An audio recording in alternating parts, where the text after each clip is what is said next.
মনে করি ডিসেম্বরের ভিতরে নির্বাচন অনুষ্ঠান করা জাতীয় সংসদের খুবই সম্ভব এবং এর আগেই জরুরি ভিত্তিতে যে সমস্ত সংস্কার করা প্রয়োজন, বিশেষ করে নির্বাচনমুখী সেই সংস্কারগুলোকে চিহ্নিত করে আমরা ঐক্যমতের মাধ্যমে সেগুলো বাস্তবায়ন করি এবং সেই এমন কোনো সংস্কার নাই যেগুলো এক মাসের মধ্যে বাস্তবায়ন করা সম্ভব হবে না।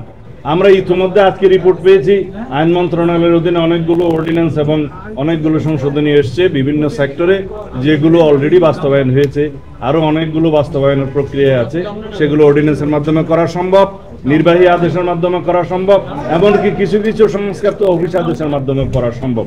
সেগুলোর জন্য বিশেষ করে সংবিধান সংশোধনী ব্যতি রেখে অন্যান্য সকল সংশোধনী যেগুলো একমত হবে সংস্কার প্রস্তাব, সেগুলো অর্ডিন্যান্সের মাধ্যমে, নির্বাহী আদেশের মাধ্যমে, অফিস আদেশের মাধ্যমে এক মাসের ভিতরে বাস্তবায়ন করা সম্ভব, সেটা আমরা বুঝিয়ে দিয়েছি। সুতরাং নির্বাচন ডিসেম্বরের পরে যাওয়ার মতো একটিও কারণ উল্লেখ করার মতো নেই। এই বিষয়টা আমরা বোঝাতে সক্ষম হয়েছি এবং আমরা আবারও অ্যাপ্রোচ করেছি এবং আজকের বক্তব্যে অধিকাংশ রাজনৈতিক দলের মধ্যে আমরা যেটা দেখলাম যে প্রায় সবাই ডিসেম্বরের আগেই নির্বাচনের জন্য তাদের প্রস্তাব আছে। এখন মাননীয় প্রধান উপদেষ্টা সেটা বিবেচনা করবেন, সেটা আমরা আশা করি এবং আমরা মনে করি তিনি জাতীয় ঐক্যের প্রতীক হিসাবে নিরপেক্ষভাবে সেই ভূমিকা পালন করবেন, কারো প্রতি রাগ অনুরাগ বিরাগ প্রদর্শন করবেন না এবং উপদেষ্টা মণ্ডলীটাকে নিরপেক্ষভাবে আবার যেন উনি ঢেলে সাজান সেই প্রস্তাবও আমরা অন্য সময় রেখেছি। আজকে আমাদের বক্তব্য যেহেতু অন্য বিষয় ছিল, বিষয়টা আমি এখানে আজকে তুলিনি, তবে আমরা মনে করি জাতি তার কাছে চূড়ান্ত নিরপেক্ষতা আশা করি। আমরা আমাদের বক্তব্য উপস্থাপন করেছি। আমরা বলেছি সংস্কার কমিশন যথেষ্ট সময় ইতিমধ্যে অতিবাহিত করেছেন। আমরা বিস্তারিতভাবে আগেও সংস্কার কমিশনের আলাপ আলোচনায় আন্তরিকতার সাথে অংশগ্রহণ করেছি এবং সংস্কার কমিশনের রিপোর্ট প্রণয়নের আগেও আমরা সংস্কার কমিশনগুলোতে আমাদের দলের পক্ষ থেকে আমরা আমাদের মতামত দিয়েছিলাম এবং সেই মতামতের ভিত্তিতে অন্যান্য দলের মতামতের ভিত্তিতে সংস্কার কমিশনগুলো রিপোর্ট প্রণয়ন করেছিল, আপনারা জানেন।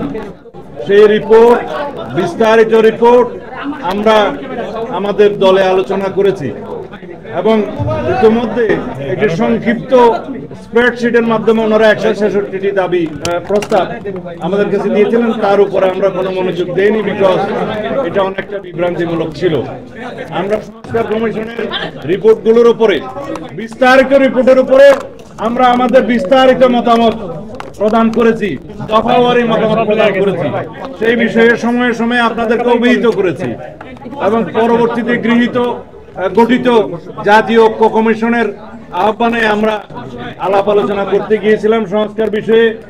অনবরত আমরা সংস্কার কমিশনের সাথে বৈঠক করেছি, অন্যান্য দলের সাথেও তারা বৈঠক করেছেন এবং আমাদের মতামত, বিস্তারিত মতামত লিখিতভাবে আমরা দিয়েছি। আলাপ আলোচনার মধ্য দিয়ে আমরা অনেকগুলো বিষয়ে একমত হতে সক্ষম হয়েছি। কিছু কিছু বিষয়ে লিখিত রিপোর্টে আমরা দ্বিমত থাকলেও আলাপ আলোচনার মধ্য দিয়ে কোথাও কোথাও নীতিগতভাবে একমত, কোথাও কোথাও আংশিকভাবে একমত এবং কোথাও কোথাও পূর্ণাঙ্গ একমত হতে পেরেছি। আমাদের আলাপ আলোচনার মধ্য দিয়ে বিভিন্ন বিষয়ে অত্যন্ত গুরুত্বপূর্ণ ইস্যুগুলোতে আমরা প্রায় কাছাকাছি আসতে সক্ষম হয়েছি। এখনো দ্বিতীয় পর্যায়ের আলাপ আলোচনায় ওনারা যেভাবে আমাদের সাথে আলাপ করেছেন, তাতে মনে হয়েছে কিছু কিছু জাতীয় গুরুত্বপূর্ণ বিষয়ে, বিশেষ করে সংবিধান সংক্রান্ত কিছু কিছু ইস্যুতে তারা একমত হওয়ার জন্য সমস্ত দলগুলোর সাথে আলোচনা করবেন।